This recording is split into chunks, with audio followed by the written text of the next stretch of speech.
Oi, estamos de volta. Vamos começar a parte 6, que eu falei que é do August de novo, né? Agora volta o August falar. A gente terminou a parte do Justin, e o Justin falando do azar e da sorte que August teve, né? O azar de ter nascido dessa maneira, mas a sorte de ter pessoas maravilhosas que gostam dele e cuidam dele. E agora o August volta a falar. E a frase dessa parte é a seguinte: que obra-prima é o homem! Quão nobre na razão, quão infinito na capacidade, como é expressível e admirável na forma e nos movimentos. Nas ações parece um anjo, nas expressões é como um Deus. A beleza do mundo. Shakespeare é uma parte, é uma frase, né, uma fala da peça Hamlet. Muito lindo isso. Aliás, esse livro todo é lindo. A Pro sempre fala, né, que se emociona num monte de partes. Polo Norte. O Senhor Lâmpada de Batata foi um grande sucesso na Feira de Ciências. Jack e eu tiramos A no projeto. Foi o primeiro A dele desde o início do ano. Por isso, ele ficou muito animado. Todos os projetos da feira foram expostos em mesas no ginásio. Foi igual ao Museu Egípcio de dezembro, só que desta vez havia vulcões e esculturas de moléculas no lugar de pirâmides e faraós. E em vez de pegarmos nossos pais e levarmos para ver os objetos, Vou começar de novo, pera. Em vez de pegarmos nossos pais e levá-los para ver os objetos, tínhamos que ficar nas mesas enquanto eles andavam pela exposição e vinham até nós, um a um. A matemática é a seguinte: 60 alunos no quinto ano equivale a 60 casais de pais. Isso sem contar os avós. Então, pelo menos 120 pares de olhos pousaram em mim. Olhos que não estão tão acostumados comigo quanto os dos filhos. É como a agulha da bússola, que sempre aponta para o norte. Não importa para que lado você esteja virado. Todos aqueles olhos eram bússolas, e eu era como se fosse o Polo Norte para eles. É por isso que continuo a não gostar de eventos escolares que incluam pais. Não os odeio como no início do ano, como no Festival de Ação de Graças. Aquele foi o pior, acho. Foi a primeira vez em que tive que encarar todos os pais ao mesmo tempo. O Museu Egípcio foi logo em seguida, mas nesse correu tudo bem, porque me vesti de múmia e ninguém me notou. Depois houve o concerto de inverno, que foi um horror total, porque tive que cantar no coro. Não só não sei cantar nada, como me senti em uma vitrine. A exposição de artes no Ano Novo não foi tão ruim, mas ainda assim foi chato. Puseram todos os trabalhos no corredor de toda a escola e os pais foram ver. Ter tantos pais desavisados passando por mim nas escadas foi como estar de volta ao início do ano letivo. De todo modo, não é que eu me importe com o modo como as pessoas reagem a mim, já que 1 zilhão de vezes estou acostumado com isso a essa altura. Não deixo que me incomode. É como quando você sai e está chuviscando. Você não calça galochas por causa de um chuvisco, nem quer abrir o guarda-chuva. Você anda na garoa e mal percebe que o cabelo está ficando molhado. Mas quando há um ginásio enorme, cheio de paz, a garoa se transforma numa tempestade.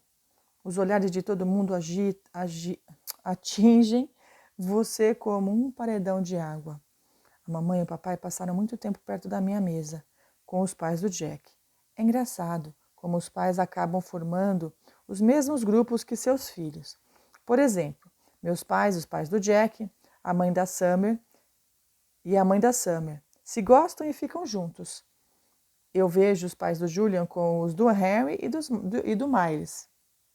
Até os pais do Max andam juntos. Dos dois Max andam juntos. É tão engraçado. Falei sobre isso com a mamãe e o papai mais tarde, enquanto caminhávamos de volta para casa. E eles acharam que era uma observação curiosa. Acho que é verdade que os semelhantes se procuram, disse minha mãe. Alguidol. Por um tempo só falávamos da guerra. Fevereiro foi quando as coisas ficaram piores. Praticamente ninguém falava conosco. E o Julian tinha começado a deixar bilhetes nos nossos armários. Os bilhetes para o Jack eram idiotas, como você fede a queijo podre, ninguém gosta mais de você. Recebi bilhetes do tipo aberração e outro que dizia sai da nossa escola, ogro. Que horrível, né? A Summer achava que devíamos falar dos bilhetes com a senhora Ruben, nossa coordenadora, ou mesmo com o senhor Busanfa, mas achamos que isso seria dedurá-lo. Além do mais, não é como se nós também não deixássemos bilhetes, embora os nossos não fossem cruéis. Eram engraçados e sarcásticos. Um deles foi: você é tão lindo, Julian. Eu amo você. Quer casar comigo? Com carinho, Bezulá. O outro foi: adoro seu cabelo. Beijos. É Beulá. Beulá. É Beula, não sei como é que fala. Beula era uma pessoa que eu e o Jack criamos. Ela tem hábitos muito nojentos, como comer a sujeira verde que fica entre os dedos dos pés. Credo! Chupar os nós dos dedos. E achamos que alguém assim seria caidinho pelo Julian, que parecia e agia como um garoto do comercial. Garoto de comercial. Em fevereiro também houve algumas vezes em que o Julian e o Miles e o Harry pregaram peças no Jack. Eles não faziam isso comigo porque sabiam que se fossem pegos praticando bullying comigo, teriam um grande problema. O Jack era um alvo mais fácil. Então, uma vez roubaram os shorts de ginástica dele e ficaram brincando de bolinho com ele no vestiário. Outra vez, o Miles, que se senta perto do Jack na aula de orientação, suspirou. Outra vez, o Miles, que se senta perto do Jack na aula de orientação, suspirou Ai, desculpa, é sucupiou.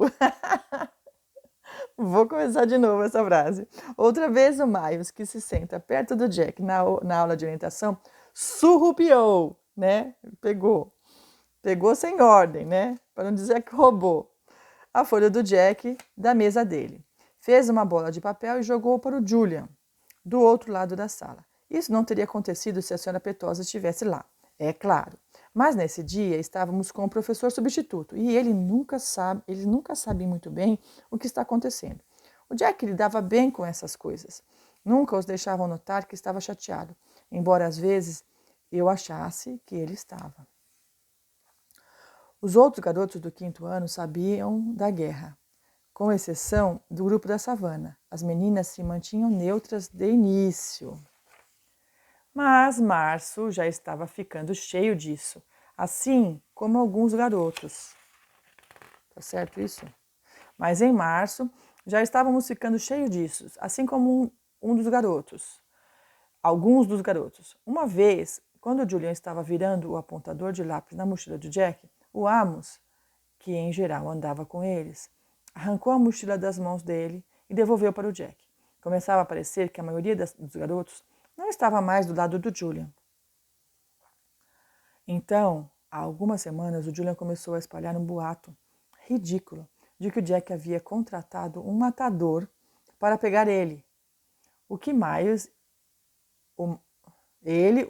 e o Harry. Adivinha quem é o matador, né? Era uma mentira tão patética que as pessoas chegavam a rir pelas costas dele.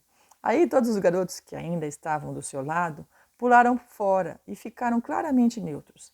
Assim, no fim de março, apenas o Miles e o Harry continuavam com o Julian. E acho que até eles já estão se cansando dessa guerra. Também tenho quase certeza de que pararam de fazer a brincadeira da praga pelas minhas costas. Ninguém mais se conhece quando ninguém mais se encolhe quando esbarra em mim. E as pessoas pegam meu lápis emprestado sem agir como se ele tivesse piolhos. O lápis com piolhos é ótimo, né? De vez em quando, até brincam comigo, como no dia em que vi a Maia escrevendo um bilhete para a Ellie em papel de carta dos Ugly Dolls. E não sei por que, simplesmente falei: você sabia que o cara que criou o Ugly Dolls se inspirou em mim?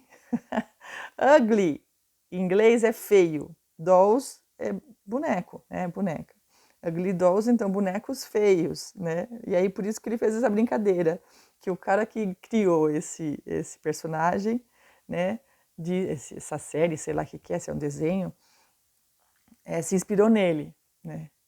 Maia me encarou com os olhos arregalados, como se acreditasse de verdade no que eu tinha dito. Então, quando percebeu que eu estava só brincando, achou que tinha sido a melhor piada do mundo. Você é tão engraçado, August, falou ela. Depois ela contou para Ellie e algumas outras meninas o que eu tinha dito, e todas também me acharam engraçado. No início ficaram chocadas, mas depois, quando viram que eu estava rindo, perceberam que não tinha problema se rissem também. Aí, no dia seguinte, encontrei um bilhetinho. No dia seguinte, encontrei um chaveirinho dos Ugly Dolls na minha mesa com o bilhetinho da Maia, que dizia: para o Aug Doll mais legal do mundo. Beijos, Maia. 6 meses antes, coisas como essa não aconteceriam de jeito nenhum, mas agora são cada vez mais frequentes. Além disso, as pessoas têm sido muito legais em relação aos aparelhos auditivos que comecei a usar. Lobot. Desde que eu era pequena, os médicos diziam aos meus pais que um dia eu iria precisar de aparelhos auditivos. Não sei porque isso sempre me assustava. Talvez porque tudo que tenha a ver com minhas orelhas me incomode bastante. Minha audição piorava, mas não falei sobre isso com ninguém. O barulho do mar, que sempre estava na minha cabeça, tinha ficado pior, mais alto. Estava abafando a voz das outras pessoas. Como se eu estivesse debaixo d'água. Se me sentasse no fundo da sala, não conseguia ouvir os professores, mas sabia que se conversasse com a mamãe e o papai sobre isso, ia acabar usando os aparelhos. E tinha esperança de terminar o 5º ano sem que isso acontecesse. Mas então, durante o check-up anual de outubro, fui mal no teste audiométrico e o médico disse que havia chegado a hora. Ele me encaminhou para o especialista em otologia, que tirou os moldes das minhas orelhas. De todas as minhas características, as orelhas são o que mais eu detesto. Elas são como minúsculos punhos cerrados nas laterais do meu rosto. Também ficam muito para baixo da cabeça. Parecem uns pedaços de massa de pizza amassados. Olha o que ele fala, meu Deus do céu. Parecem... até perdi, peraí. Ele falando dele mesmo é o ó. Parecem uns pedaços de massa de pizza amassados saindo do alto do pescoço ou algo assim. Certo, talvez eu esteja exagerando um pouquinho. Claro que está exagerando, não é nada disso, né? Mas realmente odeio minhas orelhas. Quando o otologista mostrou o aparelho para mim e para a mamãe pela primeira vez, eu gemi. Não vou usar isso, anunciei, cruzando os braços. Sei que parecem meio grandes, disse o médico, mas temos que prendê-los ao arco porque não há outro modo de fazer com que fiquem nos seus ouvidos. Veja bem, os aparelhos auditivos normais têm uma parte que fica presa atrás da orelha, para manter a parte interna no lugar. Mas no meu caso, como não tenho a orelha, o médico teve que prender os fones em um arco pesado que fica na parte de trás da cabeça. Não posso usar isso, mãe, choraminguei. Você mal vai notá-los, disse a mamãe, tentando me animar. Parecem fone de ouvidos. Fone de ouvido? Olha para isso, mãe, falei zangado. Vou ficar igual a Lobot. Quem é Lobot? Perguntou ela calma. Lobot? O, o otologista sorriu enquanto olhava para os fones e fazia alguns ajustes. De O Império Contra-Ataca? O careca com aquele radiotransmissor biônico maneiro que passa por trás da sua cabeça? Não estou lembrando, disse a mamãe. Você conhece coisas do Star Wars? Perguntei ao médico. Se eu conheço coisas do Star Wars? Respondeu ele, colocando aquilo na minha cabeça. Eu praticamente inventei esse negócio de Star Wars. Ele se recostou na cadeira para ver como o arco estava e, em seguida, o tirou. Agora, Aug, quero explicar o que é tudo isso, disse apontando para as diferentes partes de um dos aparelhos. Essa peça de plástico curva se conecta com o seu canal auditivo. Foi por isso que tiramos moldes em dezembro. E é por isso que essa parte que fica dentro da orelha se encaixa bem e é confortável. Esta parte aqui se chama gancho de som, ok? E esta aqui é a parte especial que encaixamos nesse suporte aqui. A parte Lobot, falei sofrido. Ei, o Lobot é legal, disse o otologista. Não é como se fosse ficar parecido com o Jar Jar, perdão, é Jar Jar. O Jar Jar é aquele, quem assistiu o Star Wars lembra, é aquele bicho, parece uma geleia gigante, bem gordão, horrível. Isso sim seria ruim. Ele deslizou os fones pela minha cabeça outra vez com cuidado. Aí, ficou bom. O que tal? Que tal, Auguste? Totalmente desconfortável, falei. Você vai se acostumar bem rápido, disse ele. Eu me olhei no espelho, meus olhos começaram a lacrimejar. Tudo o que eu via era aqueles tubos sobressaídos dos lados da minha cabeça, sobressaindo dos lados da minha cabeça, como se fossem antenas. Tenho mesmo que usar isso, mãe? Perguntei, tentando não chorar. Odeio esse negócio, não fez nenhuma diferença. Espere um segundo, garoto, disse o médico. Eu ainda nem liguei o aparelho. Espere até ouvir a diferença, você vai querer usá-los. Não vou, não. Então ele o ligou. Ouvindo claramente. Como descrever o que ouvi quando o médico ligou meu aparelho auditivo? Ou o que não ouvi? É muito difícil encontrar as palavras. O mar não estava mais dentro da minha cabeça. Havia sumido. Dava para ouvir os sons como luzes brilhantes na minha mente. Foi como estar em um quarto em que uma lâmpada do teto queimou. Você não percebe como está escuro, até que alguém troca a lâmpada e você fica tipo, uau, como está claro aqui. Não sei se é aplicável em termos de audição a palavra claro, mas acho que sim, porque agora eu estou ouvindo claramente. Que tal, Aug? Perguntou o médico. Consegue me ouvir bem? Olhei para ele e sorri, mas não respondi. Querido, está ouvindo algo diferente? Disse a mamãe. Não precisa gritar, mãe, falei ele e assenti feliz. Está ouvindo melhor? Indagou o otologista. Não ouço mais aquele barulho, respondi. Está tão silencioso nas minhas orelhas. O ruído branco sumiu, disse ele, assentindo. Ele olhou para mim e piscou. Eu falei que hoje ia gostar do que ouviria, August. A vendo? A prof fica emocionada. A própria boba, né? Ele fez mais alguns ajustes no aparelho do ouvido esquerdo. Está muito diferente, meu amor? Perguntou a mamãe. Sim, assenti. Está mais leve. É porque você agora tem audição biônica, meu amigo. É porque agora você tem audição biônica, meu amigo, disse o médico, ajustando o lado direito. Agora, toca aqui. Ele pôs a mão atrás do aparelho. Está sentindo isso? É o volume. Precisa controlar o volume ideal para você. É o que vamos fazer em seguida. Bem, o que acha? Ele pegou um espelho pequeno e me fez olhar no espelho grande, mostrando como o aparelho ficava na parte de trás. Meu cabelo cobria quase todo o arco. A única parte visível eram os tubos. Gostou de seus novos aparelhos auditivos biônicos Lobot? Lobot? Perguntou olhando para mim pelo espelho. Sim, falei, obrigado. Muito obrigada, Dr. James, disse a mãe. Disse mamãe. No primeiro dia que apareci na escola com o aparelho, achei que o pessoal ia fazer o maior alarde, mas ninguém fez nada. A Summer estava feliz por eu poder ouvir melhor e o Jack disse que eu estava parecendo um agente do FBI ou algo assim.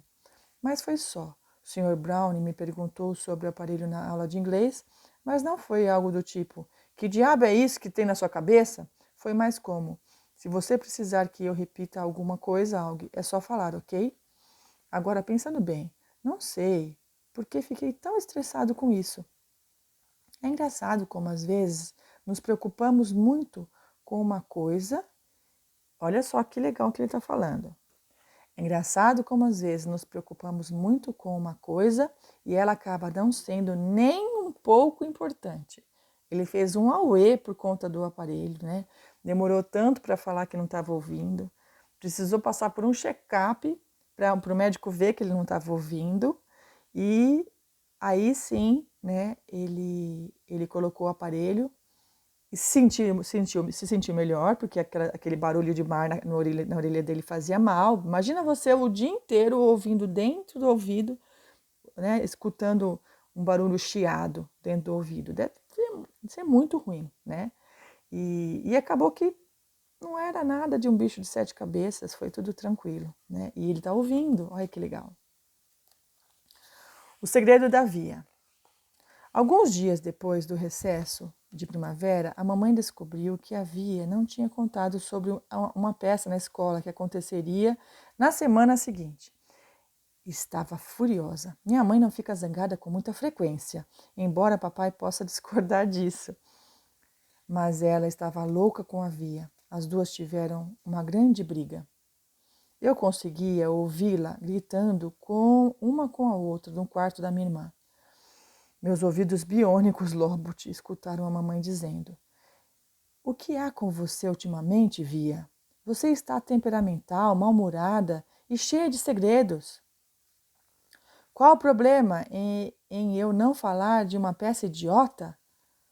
A Via praticamente berrava. Eu nem tenho falas. Seu namorado tem. Não quer que a gente o veja na peça? Não, na verdade não, disse ela. Pare de gritar. Você gritou primeiro. Só me deixe em paz, ok? Pare de gritar. Quem falou para de gritar foi a mamãe. Pare de gritar, disse a mamãe. Você gritou primeiro. Só me deixe em paz, ok? Você sempre conseguiu muito bem me deixar em paz, a vida toda. Então não entendo por que escolheu justamente o ensino médio para começar a se interessar por mim. Ela foi maldosa, hein? Não sei o que a minha mãe respondeu, porque tudo ficou muito silencioso. E nem mesmo meus ouvidos biônicos Lobot conseguiram captar algum sinal.